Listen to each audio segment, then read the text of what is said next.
যদি তুমি মুরিদ হওয়ার পর নামাজ পড়ো, আল্লাহর ওলিদের হিকমত এবং তাদের জবানের কথা এটা কেউ বুঝতে পারে না। বোঝার জন্য আলাদা রকমের ক্ষমতা এবং পাওয়ার লাগে। কথা কোন না ঠিক কিনা? ডাক দিয়ে বলতেছে কারণটা কি? বলে হ্যাঁ, নামাজ পড়তে পারবা না। যদি নামাজ পড়ো, প্রতি ওয়াক্ত নামাজের জন্য তোমাকে একটা দ্বারা, জুতা দ্বারা, খড়ম দ্বারা আঘাত করা হবে। বলছে হুজুর, আমি এমনই তো লোক টোকায় যার কাছে আমি বায়াত গ্রহণ করতাম, যে এই ব্যক্তি আমারে নামাজের কথা বলবে না। তবে হুজুর বলে শর্ত হইল নামাজ যে তো পড়তে পারবা না, আমি তোমার একটা তালিম দেই বায়াত গ্রহণ করার কারণে। তুমি একটা জিকির করবা, যে জিকির হলো লা ইলাহা ইল্লাল্লাহ।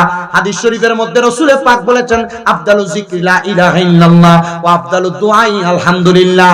সবচাইতে উত্তম জিকির হলো লা ইলাহা ইল্লাল্লাহ, সবচাইতে উত্তম দোয়া হলো আলহামদুলিল্লাহ। তুমি বলো এই জিকিরটা করতে পারবা নি? হুজুরের কথা মোতাবেক ওই নেশাখোর ব্যক্তিটা ডাক দিয়ে কই হুজুর, আপনার কথা মোতাবেক আমি জিকিরটা করতে পারবো, আপনি আমারে বায়াত করান। হুজুর বলে তোমার বায়াত হয়ে গেছে, তুমি যেহেতু আমার সাথে ওয়াদাবদ্ধ হয়েছে, এটাই বায়াত। মারহাবা। আরো জোরে কয় না মারহাবা। ডাক দিয়া কয় বাবা যাও তাহলে চলে যাও।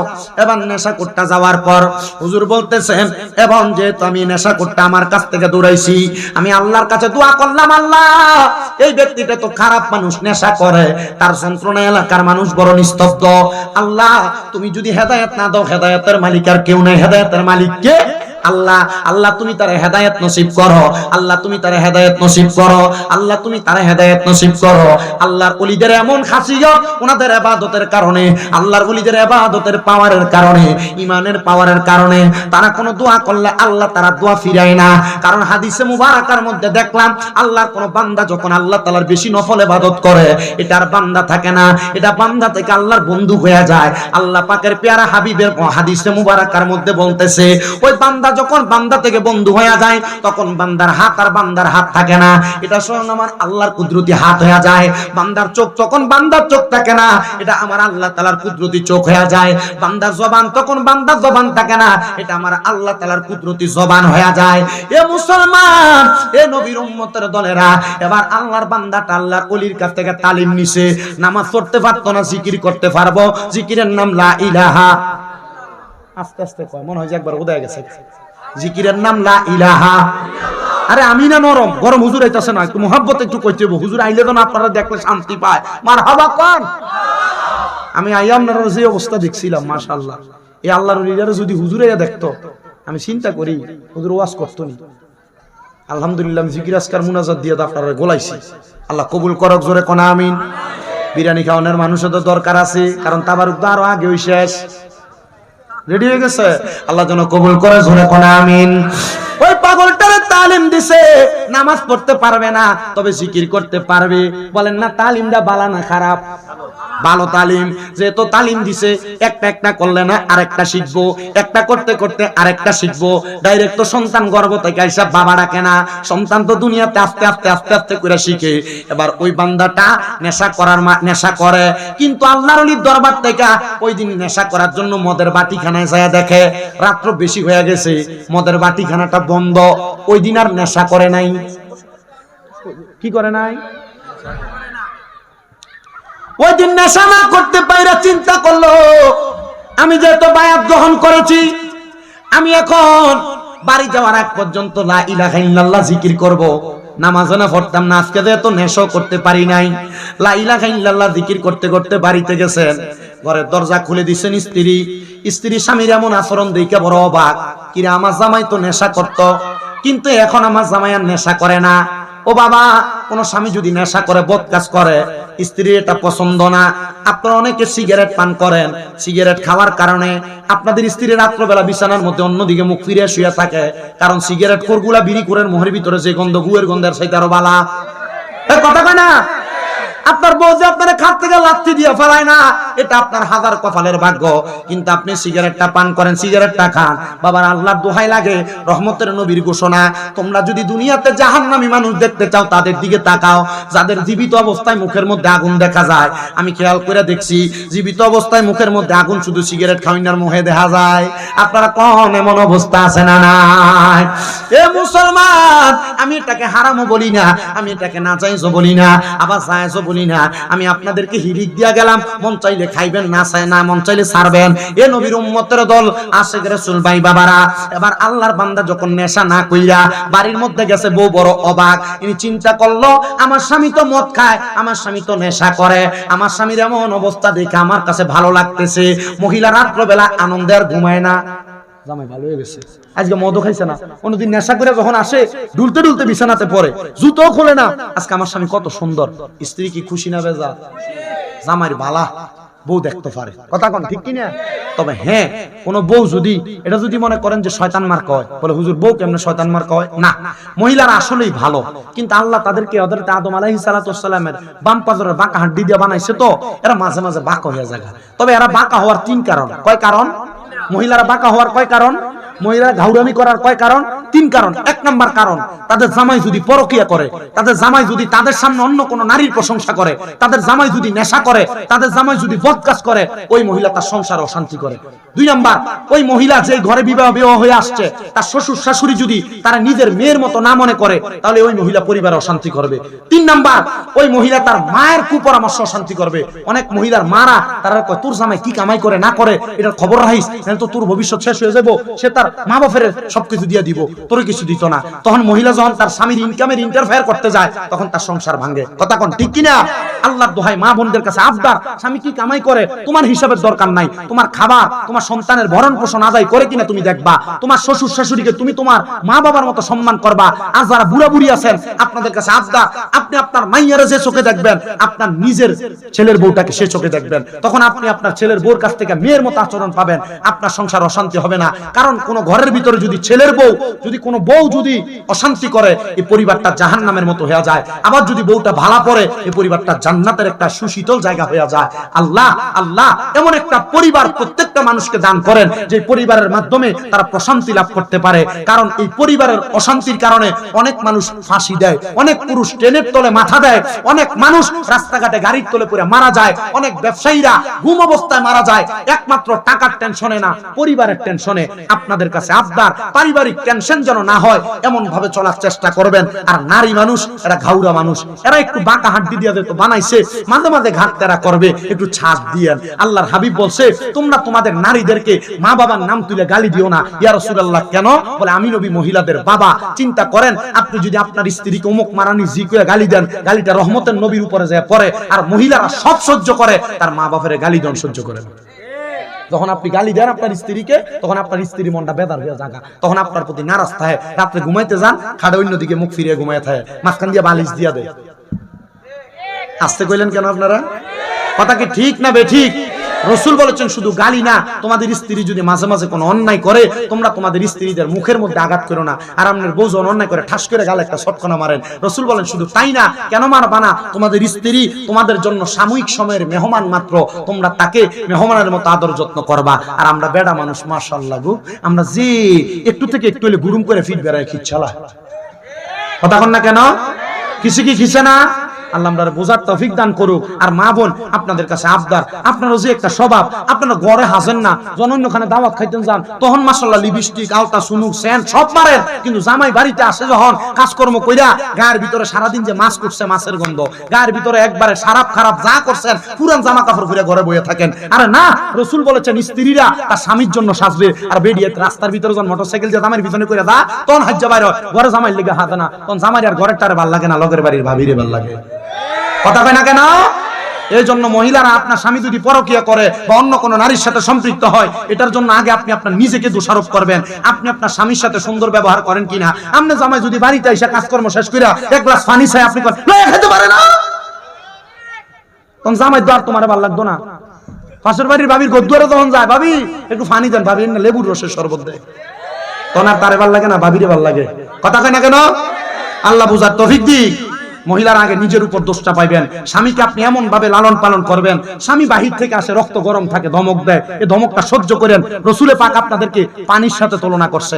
বলেন নারীদের, মহিলারা আসছে, আমি তো লেগে ওইদিকে আমরা দিকে সাইড কইতাছি, জান আপনি জান, বেশি শুয়া ফামের দরকার নেই, হুজুরে লইয়েন, ওয়াজ বেশি হয়ে গেছে, জান না কাছাকাছি হুজুর ঘরে পড়ছে, গাড়ি ঘুরিতে গেছে, গাড়ি ঘুরিতে গেছে না, ও দরবারে যে দেখা করিয়া তো গেছে। তুমি জানো না, তুমি আরো ভিডিও দিয়ে বেটা, আরো আহলে সুন্নাত ওয়াল জামাত মোহাম্মদ কারি শামীম রাজা সিদ্দিকী সাহেব। আলহামদুলিল্লাহ কোন আস্তে আলহামদুলিল্লাহ, আরো জোরে আলহামদুলিল্লাহ। ও আজকে আপনারা কষ্ট হইতেছে হন্তে? আমি ওয়াজ যতক্ষণ করছি অতক্ষণ কি ফালতু কথা কইছি না বোঝার কথা কইছি? আমি এখন লাস্ট 5 মিনিট যে কথাগুলো কইছি এগুলো যদি মাইন না চলে একটা পরিবার কি শান্তি হইব না অশান্তি হইব? আবার কোন এমন সিস্টেম আছে শিখাই দিয়া দামু ভিড়া ভিড়ি লাগিয়ে দেবো গা। অনেক বেড়া কিফটামি করে, জামাই কোনো কিছু নিজে ইচ্ছা করলো জামাই এই না স্ত্রীকে কোনো কিছু দেয় না, কিফটা বেড়াইতে আছে না? বউরে ওই বছরে বছরে যে কিনা দেয় এরপর আর কোনো কিছু কিনা দেয় না, এতে হাত শুধু ব্যাংকে রাখে, জায়গা জমি কিনে। মহিলা তোমার জামাই যদি এমন কিফটামি করে চুরি করে খাইবা গুণ হইতো না, শিখাই দিয়ে গেলাম আজকে। গুণ হইলে এটা আমার দিয়া লাইও, তবে চুরি করে নিজে খাইও, জামাইর বাড়িতে ফাঁসার বাবার বাড়িতে ফাঁসার করো না, ফাঁসার করলে এটার কারণে কবিরা গুণ হইব। তবে তোমার জামাই যদি কিফটা হয় যদি না দেয় তাহলে চুরি করে খাইও, জামাই টিয়া চুরি করে খাওয়ান যায় আছে শামীম রাজার ফতুয়া। কি করেন আপনারা? জামাই যদি কিফট হয়, শর্ত জামাই যদি কিফট হয়, ভিডিও কি যে একটা খুশি হইব।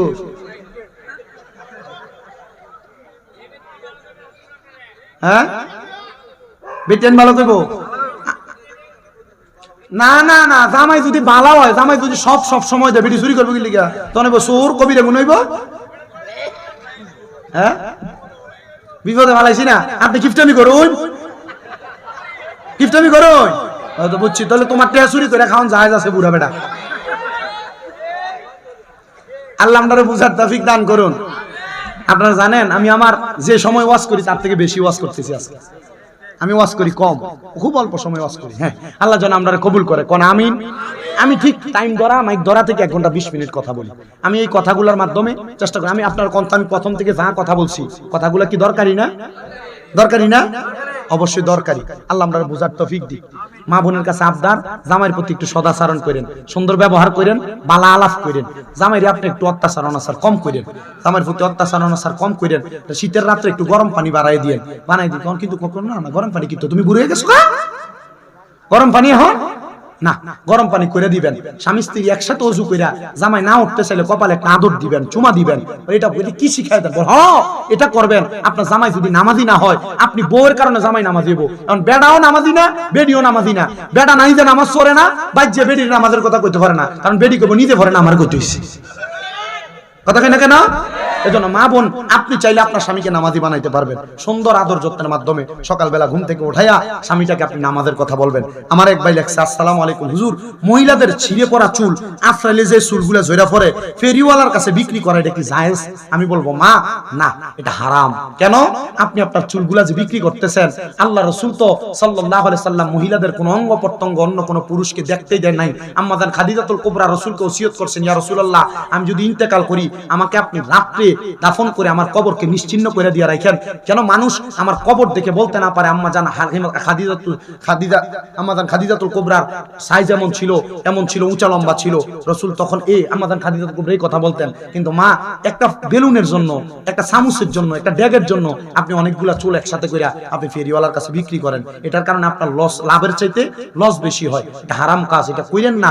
মা বোনেরা এই চুলগুলা কখনোই ফেরিওয়ালার কাছে বিক্রি করবেন না, গর্ত কইরা গাড়ায় ফেলবেন, গর্ত কইরা গাড়ায় ফেলবেন। আমি নিজে দেখছি আমার আম্মারা, ওনারা এই চুল যখন একসাথে হইতো বাসমুরার পাশে অথবা কলা গাছের পাশে গর্ত করে লাগিয়ে দিত। আবার অনেক বুড়া বেডিয়াতে কইতো কলা গাছের কাছে যদি চুল যদি গাড়ায় দিয়া দেয় তাহলে বেডিয়াতে চুল একটু তাড়াতাড়ি লম্বা হয় কলা গাছের মতো। এটা কথার কথা আর কি, আসলে কথা না। তবে মা বোনদের চুল এগুলা বিক্রি করবেন না, এটা হারাম কাজ। আল্লাহ এগুলা থেকে আমাদেরকে হেফাজত করুন। আপনারা আস্তে আমিন কইছেন না, কিপটা বেড়াই না, আরো জোরে কোন আমিন। যেই কথা বলতেছিলাম, মহিলা জামাই নেশা করে নাই, এই দিন রাত্রবেলা ওই মহিলা জামাই জিকির করতেছে, মহিলা খুশি না বেজার? বড় খুশি।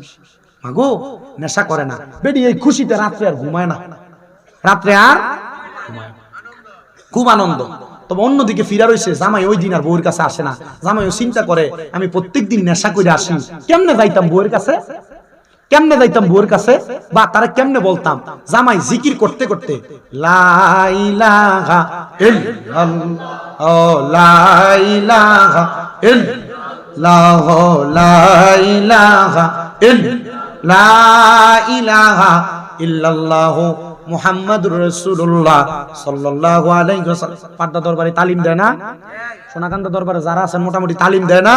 মাঝবান্ডারের নি পাগলা দেখছেন আছে অনেকে আছে, অনেক দরবারের বায়াতরা আছেন, আমি সবার নাম বলতে পারতেছি না, যতটুকু বলছি আল্লাহ সব আউলিয়া কেরামের নুরানি নেক নজর নুরানি সোহবত আমাদের সিনাতে দান করুন, আমিন পড়েন। তো লা ইলাহা ইল্লাল্লাহ জিকির করতে করতে ঘুমায় গেছে। মহিলা বলেন সারা রাত্র পর্যন্ত আমার ঘুম আসে না। আমার যখন ঘুম আসে না, কেন লারো, আমার যখন ঘুম আসে না, হঠাৎ করে রাত্র গভীর হয়ে গেছে, আমি দেখলাম আমার স্বামী বাঁচাও বাঁচাও কইলা চিৎকার করে ঘুম থেকে জাগ্রত হয়ে গেছে। আমি আমার স্বামীর এমন অবস্থা দেখলাম আমার স্বামীর পুরা কপাল ভর্তি চিকন চিকন ঘাম দিয়ে ফেলছে। আমি আমার স্বামীর এমন অবস্থা দেখা আমার স্বামীর কপালটা আমি আমার কাপড় আঁচল দিয়া মুইসা দিলাম। বললাম এ স্বামী তোমার কেন এমন অবস্থা, তোমাকে কেন ঘাম দিয়েছে? ওই স্বামী ডাক দিয়া কই স্ত্রী আমি যখন ঘুমাইতেছিলাম, আমি ঘুমানোর পরে হঠাৎ করে আমি স্বপ্ন দেখলাম আমার ঘুম থেকে কে যেন তুইলা নিয়া প্রবল স্রোত, ওই স্রোতের মধ্যে ধাক্কা দিয়া নদীর মধ্যে ফেলে দিছে। আমি নদীর মধ্যে পড়ার পর বাঁচাও বাঁচাও বইরা কত বাঁচার চেষ্টা করলাম, কিন্তু বাঁচতে পারলাম না। এমন টাইমে আমি দেখলাম আল্লাহ আসমানের মধ্য থেকে তিনটা দড়ি, চার পাঁচটা দড়ি আমার নদীর মধ্যে পড়েছে। আমারে কে জানি বলতেছে এ আল্লাহর বান্দা একটা দড়ির মধ্যে তুমি ধরো। আমি একটা দড়িতে ধরার পর দেখলাম আমার টান দিয়া কেউ উপরে উঠায় না, আমি নিচের দিকে চলে যাচ্ছি। আমি আরেকটা দড়ির মধ্যে ধরলাম, দেখলাম আমি স্রোতের সাথে আরো নিচে চলে যাচ্ছি। আমি আরেকটা দড়ির মধ্যে ধরলাম, আমি দেখলাম তিনটা দড়ি ধরার পর আমি আরো নিচে চলে যাচ্ছি। 4 নাম্বার দড়িটা ধরার পর আমি দেখলাম আরো নিচের দিকে চলে যাচ্ছি। আমি চিন্তা করলাম 4টা দড়ি যেহেতু ঝরছি, 5টা দড়ি আছে, আরেকটা দড়ি আমি ধইরা দেখে আমি বাঁচতে পারি কিনা। আমি আবার 5 নাম্বার দড়িটা ধইরা ফেলাইছি। আমি ধরার পরে দেখলাম 5টা দড়ি থেকে আমার টান দিয়া নদীর পাড়ে আইনা দাঁড় করাইছে। আর আমার কে জানি আইছে আমার গাটা মুইসা আমার সুন্দর করে সুন্দর জামা কাপড় পরাইয়া দিয়া ঘুমের মধ্যে দিছে। স্ত্রী গো, এই ভয়টা পাইয়া আমি ঘুম থেকে লাফ দিয়ে উঠছি গো স্ত্রী। এবার ডাক দিয়া কই আপনি যে ঘুম থেকে এমন ভাবে লাফ দিয়ে উঠছেন, আপনি কি বলতে পারবেন এটা কি স্বপ্ন আপনি দেখেছেন? বলে কি স্বামী গো আপনি তো নামাজ পড়েন না। বলে না। বলে আপনি যেই 5টা দড়ি দেখছেন এই 5টা দড়ি হইল 5 ওয়াক্ত নামাজ, একটা ফজর, একটা জোহর, একটা আসর, একটা মাগরিব, একটা এশা। আপনি একটা ধরছেন আপনি বাঁচেন নাই, 2টা ধরছেন বাঁচেন নাই, 3টা ধরছেন বাঁচেন নাই, 4টা ধরছেন বাঁচেন নাই। যখন আপনি 5টাকে পাত্র করেছেন তখন আপনি বাইসা গেছেন। আপনার 5টা দড়ি টান দিয়া গালা কাছে নিয়ে গেছে। স্বামী গো, নেশা করার কারণে আপনি যে জাহান্নামের আগুনে যাবেন, নামাজ না পড়ার কারণে আপনি যে জাহান্নামের আগুনে জ্বলবেন, আপনার ওই জ্বলাটা আমার আল্লাহ তাআলা কেমন ভাবে শাস্তি দিবে আপনি জানেননি। আপনার জন্য কঠিন যন্ত্রণাদায়ক শাস্তি দেওয়া হবে। স্বামী আপনি এখন থেকে 5 ওয়াক্ত নামাজ আদায় করেন। স্বামী ডাক দিয়া স্ত্রী আমি আজকে একজন আল্লাহর ওলির সোহবতে গিয়েছি। মনে রাখবেন আউলিয়া কেরামের কাছে যাওয়া আসা করলে, সোহবতে থাকলে আল্লাহ তাআলার রহমত পাওয়া যায়। কারণ আমার আল্লাহর ঘোষণা ইন্না রাহমাতাল্লাহি করিবুম মিনাল মুহসিনিন, নিশ্চয় আমার আল্লাহর রহমত আল্লাহর ওলিদের নিকটবর্তী হইলে পাওয়া যায়। আর মসনবী রুমির মধ্যে আল্লামা জালালউদ্দিন রুমি রাহমাতুল্লাহ আলাইহি বলতেছে সোহবতে সালে তোরা সালে কুনা, সোহবতে তালে তোরা তালে কুনা। ভালো মানুষের সোহবতে থাকলে ভালো হইতে পারবা, আর খারাপ মানুষের সোহবতে থাকলে খারাপ হইবা। ওই স্ত্রী ডাক দিয়ে কই স্বামী আপনি 5 ওয়াক্ত নামাজ পড়েন, দেখবেন আপনি এমন আযাব গজব থেকে আপনি বাইসা যাবেন। স্বামী ডাক দিয়ে কয় আমি যার কাছে বায়াত গ্রহণ করেছি আমি ওনার কাছে ওয়াদাবদ্ধ হইছি আমি নামাজ পড়ব না। আর উনি বলেছে 1 ওয়াক্ত নামাজ যদি পড়ে আমার একটা কইরা খরমের আঘাত দিব। ওই স্ত্রী কি করব বলো না। স্ত্রী ডাক দিয়ে কই উস্তাদের সাথে আমি বুঝবো আপনি নামাজ পড়েন। আবার ওই ছেলে ডাক দিয়ে কয় আমি নামাজ পড়তে লাগলাম। নামাজ পড়তে আমি যখন অধিক পরিমাণ নামাজ পড়লাম, আমি নামাজ পড়তেছি। এবার আমি নামাজ পড়ে চিন্তা করলাম হুজুর আমারে বলছে নামাজ না পড়ে জিকির করতে, আমি হুজুরের অমান্য করেছি, হুজুরের কাছে আমার যাওয়া দরকার। আমি 5 ওয়াক্ত নামাজ পড়েছি। নামাজ পড়ে আমি রওনা করেছি আমার স্ত্রীর নিয়া। ওই দিন এশারের নামাজটা আমি হুজুরের দরবারে পড়েছি। হুজুর ডান দিকে সালাম ফিরাইয়া যখন বাম দিকে সালাম ফিরাইছে, আমি সালামটা ফিরানের সাথে সাথে হুজুরের দিকে তাকাইলাম, দেখলাম হুজুর আমার দিকে তাকায় আছে। হুজুর চিন্তা করতেছে মনে হয়। আমি তারে বললাম নামাজ না পড়তে, সেদিন নামাজ পড়ে। এবার নামাজ শেষে সবাই যখন চলে যায়, আমি হুজুরের কাছে গেলাম। যাওয়ার সময় আমার একটা রুমালের মধ্যে পেঁচাইয়া আমি আমার নিজের জুতাগুলা নিয়ে গেলাম। হুজুরের কাছে যাওয়া বললাম, হুজুর আপনার কাছে আমার কথা ছিল আমি নামাজ পড়বো না। আপনি বলেছেন আমি যদি এক ওয়াক্ত নামাজ পড়ি জিকির ছাড়া, তাহলে আমার এক একটা খরম দিয়ে আঘাত করা হবে। হুজুর আমি 6 ওয়াক্ত নামাজ পড়ে ফেলেছি। হুজুর আপনি এখন আমার এই খরম দিয়ে মারেন, এই খরমগুলো আমি আপনার কাছে আসছি। হুজুর কয়, বান্দা, এ আল্লাহর বান্দা, আমি তোমারে বলেছিলাম মারবো, কিন্তু এখন মারতে পারবো না। বলে কেন মারবেন না? বলে তুমি এখন নামাজ পড়ো, আগে তুমি নেশা করতা, এখন তুমি তোমার ভুলের মাসুল তুমি দিতে জানতেছো, তুমি বুঝে ফেলেছো, তুমি 5 ওয়াক্ত নামাজ পড়বা। রাগ দিয়া কই, হুজুর নামাজ পড়বো তো কথা সত্য, কিন্তু আপনি না ওয়াদা করছেন আমারে মারবেন। হুজুর ওয়াদা খেলাফ করলে মুনাফিক হয়ে যায়। আলেমদের কাছে মাসালার অভাব নাই, আলেমরা চাইলে মাসালা ঘুরাইতে পারে, আলেমরা চাইলে মাসালা জায়গা তো রাখতে পারে। ও বাবারে, তবে না না না, সুন্নি ওলামায়ে কেরাম একবার এই কথা আরেকবার ওই কথা বলে না। সুন্নি ওলামায়ে কেরাম তাদের সহজ সরল পথের মধ্যে চলাফেরা করে, কিন্তু যারা মুনাফিক তারা একবার এই পথে চলে আরেকবার ওই পথে চলে, একবার এই কথা কয় কইয়া কয় আমি এটা কইছি না, এমন মুনাফিকও আছে না নাই? আমার কথাগুলো আমি কারোর বিরোধিতা করতেছি না, আমি ডাইরেক্ট আপনাদেরকে বোঝানোর চেষ্টা করতেছি। হুজুর ডাক দিয়া কয়, বাবা আমি তোমারে বলছি জুতা দিয়ে আঘাত করব, তবে আল্লাহর ফতুয়ার উপরে তো কেউ ফতুয়া ঘুরাইতে পারে না। আমি তো আলেম, কিন্তু আমার আল্লাহ তাআলা তো আলেমদেরকে ইলম শিক্ষা দেনেওয়ালা, আলেমদেরকে যিনি ইলম শিক্ষা দিয়েছেন, আলেমদেরকে যিনি সম্মান দিয়েছেন, ওই নবীকে ইলম শিক্ষা দেনেওয়ালা। আমি ওই আল্লাহ তাআলার ফতুয়ার উপরে ফতুয়া ঘুরাইতে পারবো না। বলে কি ফতুয়া? বলে আমার আল্লাহ কইছে লা ইউকাল্লিফুল্লাহু নাফসান ইল্লা উসআহা। আমার আল্লাহ তাআলা কারো সাধ্যের বাহিরে কোনো কিছু চাপায়া দেয় না। তুমি নামাজ পড়ার সাধ্য রাখো, এইজন্য আল্লাহ তোমার নামাজ পড়া তোমার উপর চাপায়া দিছে। তো আল্লাহর নামাজ তুমি আল্লাহর বান্দা হইয়া পড়ছো, আমি মৌলবী তোমারে বাধা দেওয়ার কে? এইজন্য আমি তোমারে নামাজ পড়ার জন্য, তোমার নামাজের জন্য শাস্তি দিতে পারবো না। জোরে জোরে বলেন সুবহানাল্লাহ।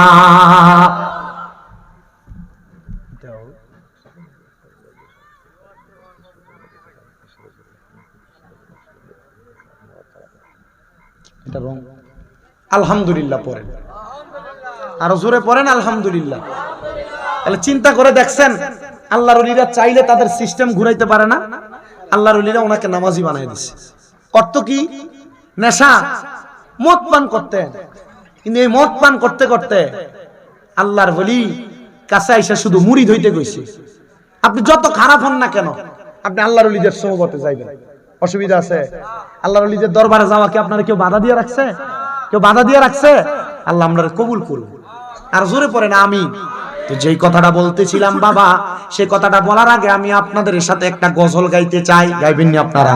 একটু মোহাব্বতে কোন, আরে বাড়িওয়ালা নাই রে বাড়ি নাই রে দুনিয়াতে, বাড়িওয়ালা নাই রে বাড়ি নাই রে দুনিয়াতে, বাড়িওয়ালা নাই রে বাড়ি নাই রে দুনিয়াতে, চোখেরই পলকে তুমি হতে পারো লাশ, চিরতরে বন্ধ হবে তোমারই নিঃশ্বাস, হবে এলান তোমারই নাম মসজিদের মাইকে, হবে এলান তোমারই নাম মসজিদের মাইকে, বাড়িওয়ালা নাই রে বাড়ি নাই রে দুনিয়াতে, বাড়িওয়ালা নাই রে বাড়ি নাই রে দুনিয়াতে, তোমার ভয়ে থাকতো মানুষ ছিল বাহাদুরি, বাবনি হাওয়ায় উড়া তুমি যে রঙিনী ঘুরি, তোমার ভয়ে থাকতো মানুষ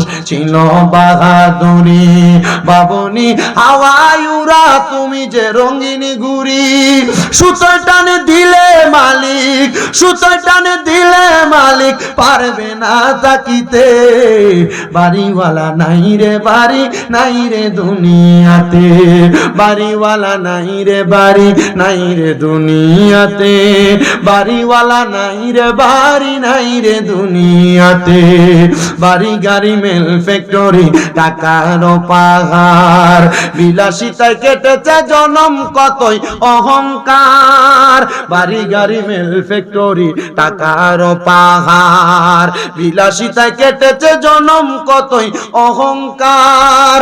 দামি কাপড় ছেড়ে হবে, দামি কাপড় ছেড়ে হবে সাদা কাফন পরিতে, বাড়িওয়ালা নাই রে বাড়ি নাই রে দুনিয়াতে, বাড়িওয়ালা নাই রে বাড়ি নাই রে দুনিয়াতে, বাড়িওয়ালা নাই রে বাড়ি নাই রে দুনিয়াতে। জবান খুলে জোরে জোরে পড়েন আল্লাহু আকবার। তো যেই কথা বলতেছিলাম, স্বামী যদি খারাপ হয়, স্ত্রী স্বামীর প্রতি রাগ করে, বদখাসিয়ত দেখায়, কথা কোন এমন বউ আছে না নাই?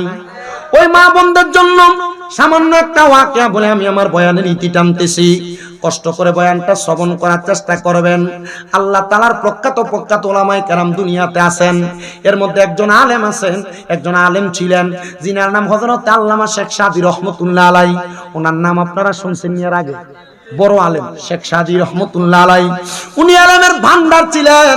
ওনার ছাত্ররা ওনার কাছে ইলম অর্জন করার জন্য সব সময় যাতায়াত করতেন। একদিন আল্লামা শেখ সাদী রহমাতুল্লাহ আলাইহির একজন ছাত্র, আপনার কষ্ট হইতাছে কোন? এখন যে ওয়াজটা করতেছি এতক্ষণ বিডিএতের পক্ষে ওয়াজ গেছে না, এই ওয়াজ বিডিএতের বিপক্ষে যাবো গা। আপনারা শুনবেননি?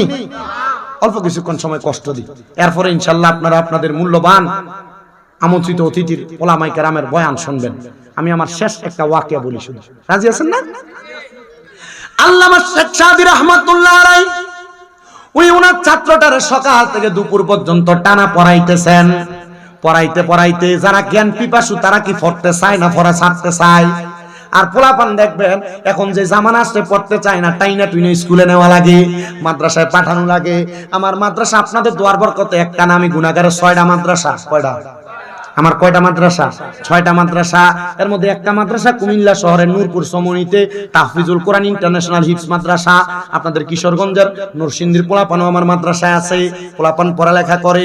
পোলার বাপে কইছে, হুজুর আপনি যদি আপনার কাছে রাখতে পারেন, ঈদের সময় আমি আমার ফুতের আনতাম না, এখন বেডার আরেকটা ফুতের নাকি আমার কাছে দিয়া দিব। আমি কইলাম নরসিংদী কোন জায়গায়, কুমিল্লা কোন জায়গায়, এত দূরে কেন দিবেন? কয় হুজুর আপনি ওয়াজের মধ্যে কইছেন একটা সন্তান যদি আলেম হইয়া বাপের জানাজা পড়ায়, সালাম ফিরানোর আগে আল্লাহ জীবনের গুনাহ মাফ করব। হুজুর এজন্য না আমার সন্তানরে আপনার কাছে দিতেছি। চিন্তা করছুননি আল্লাহ তাআলা মা বাবার সিনার মধ্যে কত বরকত দিয়া দিছে। আপনারা আপনাদের সন্তানদেরকে আলেম বানাইবেন, যদি আলেম না বানাইতে পারেন কোরআন পড়নেওয়ালা বানাইবেন, যেন আপনি মারা যাওয়ার পর জানাজাটা পড়াইতে পারে। রাজি আছেন না নাই? কিন্তু মানুষ এখন মনে মনে হুজুর বানাইতাম 100 টাকা দিয়ে হইব, মসজিদে স্যার কি গেল 5-6 হাজার বেতন হইব, কি হইব কি হইব না মিয়া? আরে মিয়া আপনি দুনিয়ার ধনী হবেন না, আখিরাতের ধনী হবেন। কথা কয় না? দুনিয়ার ধন দৌলত কত মানুষের আছে। ও তুমি কাউরে দিলা 10টা সন্তান, থাকার জায়গা নাই, আবার কাউরে দিলা কোটি টাকা, একটা সন্তান নাই।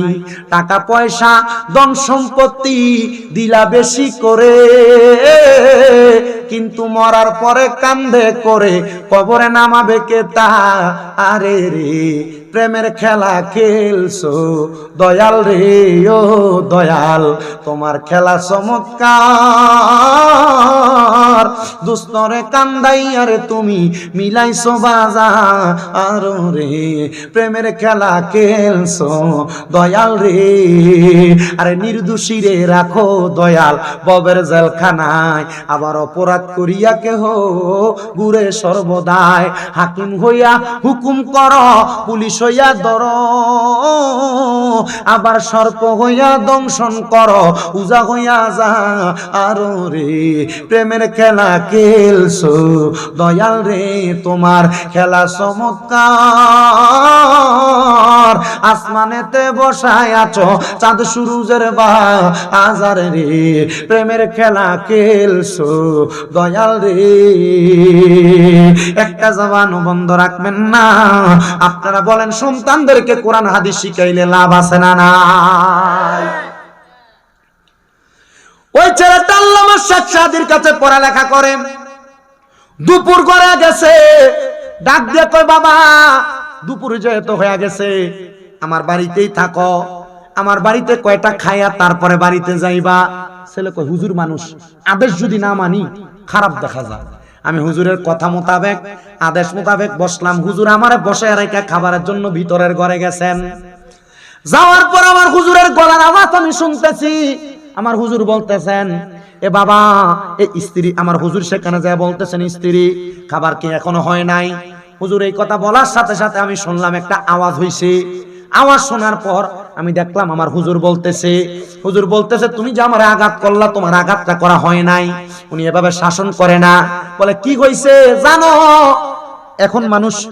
এখন যে ফাতিল দিতে রামদে ফাতিল দিনে কিসের? সিলভার। আগে মানুষ রামতো কিসে? মাটির ফাতিলে না? আল্লামা শেখ সাদী রাহমাতুল্লাহ আলাইহি উনি যখন ওনার বউকে বলছে এখনো কি রান্না করো নাই, ওনার স্ত্রী বলছে লাকড়ি তো আইনা দাও না, রান্না কি দিয়া?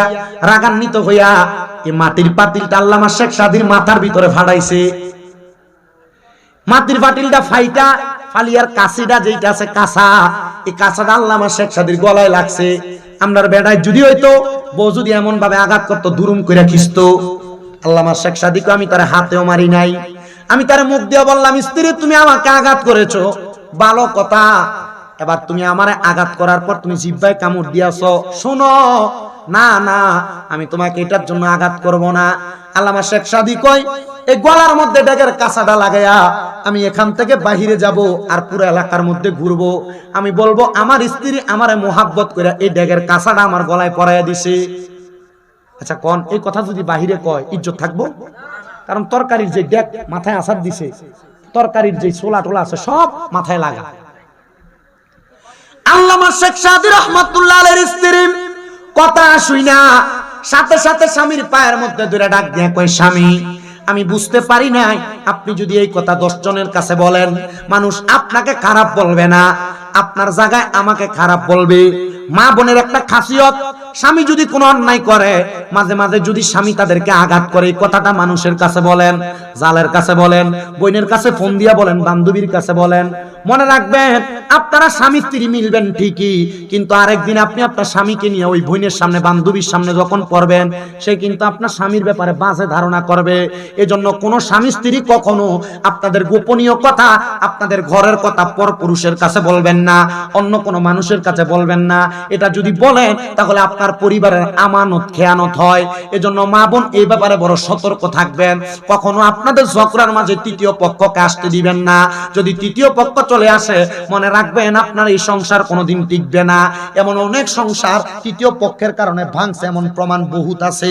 আপনার নিজেরা তাকায় দেখবেন রে বাবারা। আল্লামা শেখ সাদী ছাত্রের সামনে যায় না, কারণ খাবার খাওয়াইবো বলছে, খাবার ছাড়া কেমনে ছাত্রের সামনে যাবে? উনি ঘরের পেছন দিয়া জংলার মধ্যে গেছেন লাকড়ি আনার জন্য। আল্লামা শেখ সাদী কত বড় মাফের আলেম, আল্লামা শেখ সাদী যা গাছের মধ্যে উইটা লাকড়ি ভাঙে, এমন টাইমে একটা ভাগ গাছের নিচে ঘোরাফেরা করতেছে। আল্লামা শেখ সাদী গাছ থেকে নামবে আর গাছের মধ্য থেকে নামার পরে ভাগটা তার হামলা করবে। আল্লামা শেখ সাদী রাহমাতুল্লাহ আলাইহি উনি যখন এমন চিন্তাধারা দেখলেন, দেখার পর আল্লামা শেখ সাদী নিচে তাকিয়ে দেখে ভাগও আছে, কিন্তু উনি যেই পরিমাণ লাকড়ি ভাঙছে এই পরিমাণ লাকড়ি নাই, বেশি লাকড়ি। উনি চিন্তা করলেন আমি মানুষ একজন, এত লাকড়ি কিভাবে নিয়ে যাব? যেহেতু ভাগটা আসছে তাহলে ভাগের কাঁধে করে আমি লাকড়িটা নিয়ে যাব। আল্লাহর ওলিরা চাইলে বাগের তাদের আন্ডারে আনতে পারে কি পারে না? আল্লাহর ওলিদের খাসিয়ত, এটা আল্লাহর ওলিদের নুরানি নেক নজর এবং সোহবতের পাওয়ার। পারেনি। উনি বললেন ওই ভাগটার কাঁধে করে নিয়ে যাব। এবার আল্লামা শেখ সাদী নাইমা লাকড়ি গুড়া বাইন্দা ডাক দিতেছে, কইরে ভাগ লুকিয়ে থাই কোনা সামনে আসো, আমার লাকড়ি গুলা নেওয়া লাগবে। ভাগ আর আল্লামা শেখ সাদীরে কামড় দেয় না, কারণ যার ভিতরটা শরীয়তের এলেম, তরিকতের এলেম, হাকিকতের এলেম, মারিফতের এলেম, 4 প্রকার এলেম দিয়া ভরপুর, এই ব্যক্তি ভাগ ডরাইব দূরের কথা, এরা জমদূতেরও ডরায় না, এরা মরণে ভয় করে না। ও নবীর প্রেমিকেরা দিশাহারা মরণের ভয় করে না, প্রেম তো মরে না। ও নবীর প্রেমিকেরা দিশাহারা মরণের ভয় করে না, প্রেম তো মরে না। হায়রে প্রেম কইরাছে আমরার নবী, মেরাজেতে গেলেন চলি গো। ওরে 5 ওয়াক্ত নামাজ দিলেন স্বয়ং আল্লাহ, তাহাকে প্রেম তো মরে না। ও নবীর প্রেমিকেরা দিশাহারা মরণের ভয় করে না, প্রেম তো মরে না। হায়রে প্রেম কইরাছে আইয়ুব নবী, তার প্রেমের রহিমা বিবি গো। মারহাবা নাই? ও তারাটার সাল কিরাই খাইলো তবু সে প্রেম ছাড়লো না, প্রেম তো মরে না। একটা জবানও বন্ধ রাখবেন না, জবানটা ছেড়ে দিয়ে উচ্চ কণ্ঠে জোরে জোরে পড়েন আল্লাহু আকবার। আল্লামা শেখ সাদী বাগের মাছ পিঠের মধ্যে কইরা লাকড়িগুলা নিয়ে আসছেন, লাকড়িগুলা পেছনে দিয়া আল্লামা শেখ সাদী ছাত্রের সঙ্গে কথা বলবেন, এখান দিয়া পেছনে স্ত্রী রান্না বান্না করবেন। আল্লামা শেখ সাদীর সামনে আসছেন কথা বইলা সময় কাটানোর জন্য। এমন টাইমে ছাত্র কই হুজুর দেখলাম বাঘের পিঠের মধ্যে কইরা লাকড়ি নিয়ে আসছেন, হুজুর একটা বাঘ সামলাইতে পারলেন, বউ সামলাইতে পারলেন না। মারহাবা নাই? কি সামলাইছে? কিন্তু সামলাইতে পারে না কারে? আসলে তো সত্য, বেটা মানুষ বউ সামলানো সম্ভব না, কষ্ট করো। কথা কয় না দি? ছাত্রটা যদি শিক্ষককে কথা বলে, শিক্ষকের মুখ তাহেনি। হুজুর বাঘ সামলাইলেন কিন্তু বউ সামলাইতে পারলেন না, আঘাত পাইলেন। ডাক দিয়ে কয় বাবা শুনে রাখো, আমি পারি নাই। কথা তোমারে কে বললো? বলে হুজুর আপনারে যে ডেস্কি দিয়া বাড়ি দিছে এটার আওয়াজ কিন্তু আমি বাহির থেকে শুনছি। তাস করে উঠছে। হ্যাঁ হুজুর আমি শুনছি। বলে শুনছো তো কি হয়েছে? বলে হুজুর এত কঠিন সংসার কেমনে করেন, এ বউরে সাইরেই তো দিতে পারেন, আপনি আরেকটা বিয়ে করতে পারুন। প্রস্তাব বলা না? হুজুর আপনি এত বড় আলেম, আপনি চাইলে যে কোনো সুন্দরী নারী বিয়ে করতে পারেন, হুজুর এই বরে কেন ছাড়েন না? আল্লামা শেখ সাদী কয় পাগল হইছে বেটা, 2টা শয়তান কন্ট্রোল করতে পারি না, তুমি আমারে আরো 2টা শয়তান ঘরে আনতে কও। হুজুর বুঝলাম না, বউয়ের কথা বললাম, আপনি বলতেছেন 2 শয়তানের কথা, কারণ কি? বলে মনে রাখবা আল্লাহ তাআলা একজন পুরুষকে ধোঁকা দেওয়ার জন্য তার সাথে একটা শয়তান নিযুক্ত করছেন, আর একজন নারীকে ধোঁকা দেওয়ার জন্য 2টা শয়তান নিযুক্ত করছেন, এই জন্য বেরিয়ে বেশি ঘাউরা হয়। কথা কয় না? এটা তাদের দোষ না, এটা তাদের দোষ না, এটা তাদের খাসিয়ত, অভ্যাস। আল্লামা শেখ সাদী কয় 3 শয়তান নিয়ে সংসার করি, আমার সাথে একটা, এক বউয়ের সাথে 2টা, 3 শয়তান, তুমি কো আরো 2 শয়তান আনতে, তো 5 শয়তান নিয়ে কেমনে সংসার করাম? এজন্য আমি আনি না। এ আব্বা, এ আম্মুজিরা, আপনাদের কাছে আমার আবদার, আমি আর লম্বা করলাম না বয়ানটা, এতটুকের মধ্যে আমার বয়ানটা শেষ করি। আপনারা কখনো স্বামীর আদেশের অমান্য করবেন না, স্বামীকে মাইনা চলবেন। অনেক স্বামীরা পরিবারের মধ্যে প্রেসার, স্ত্রীর প্রেসার ক্রিয়েটের কারণে অনেক স্বামীরা আত্মহত্যা করে, করেনি? আমরা আসতে কইছেন করে না? অনেক স্বামীরা আত্মহত্যা করে। আপনাদের সবার কাছে আমার আবদার, আপনারা আপনাদের স্বামীদের প্রতি সুন্দর সদাচরণ করবেন, আপনার স্বামী যেন কষ্ট না পায়, আঘাত না পায়। মহিলারা স্বামীর আদেশ মানবে দূরের কথা, এরা স্বামীরে ঘরে রাইখা পুরা কিশোরগঞ্জ বাজার কিন্না লইয়া চলে, জামাই টেরও হয় না। কিন্তু আল্লাহর নবী বলে একটা স্ত্রী স্বামীর আদেশ তারা বাবার বাড়িতেও যাইতে পারবে না। আর আমরা বেরিয়ে পুরা মার্কেটে মার্কেটে ঘুরে, ঠিক কিনা? আল্লাহ আমরারে বোঝার তৌফিক দান করুন, জোরে জোরে কোন আমিন।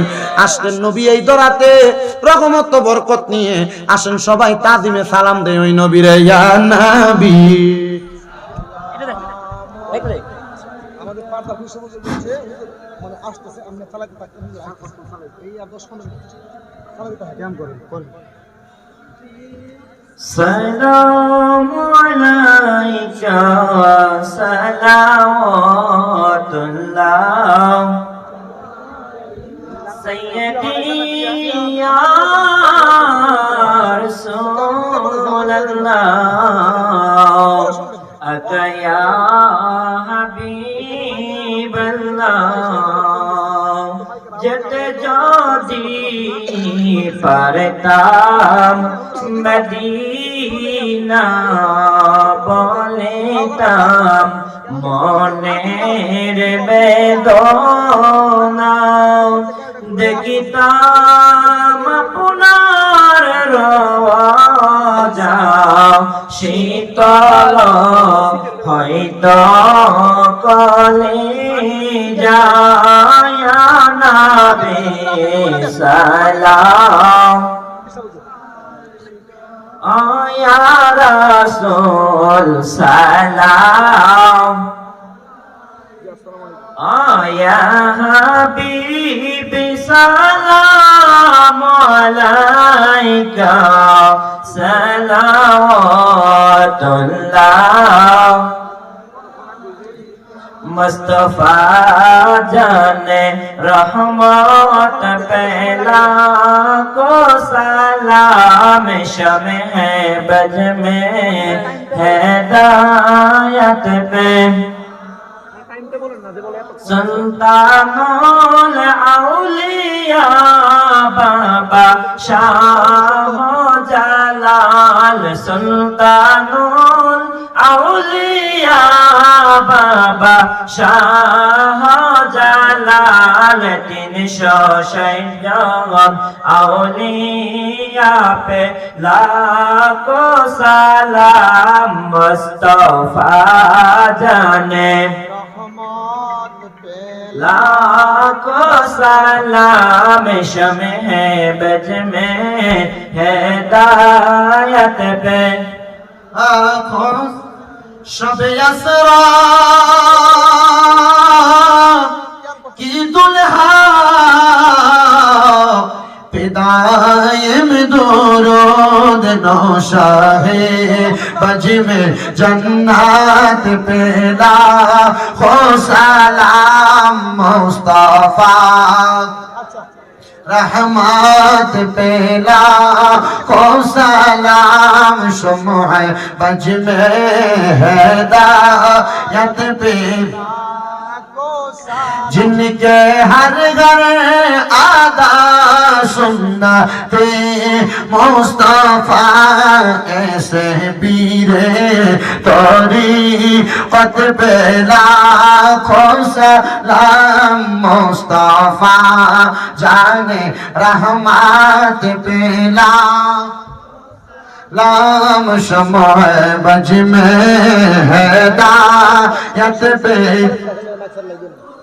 जिस सुहानी घड़ी चमका बाका चांद उस दिल अफरो जैसा आत पेला को सलाम मुस्तफा जाने रहमत पेला राम शमह बज में हिदायत पेला अरे अरे आराम ताजे दारे हराम नौबारे रसालत पेला लाम मुस्तफा जाने रहमत पेला खोस शुहदाए करबला हजरत इमाम हुसैन जान देने की हालत पे लाखों सलाम मुस्तफा को सलाम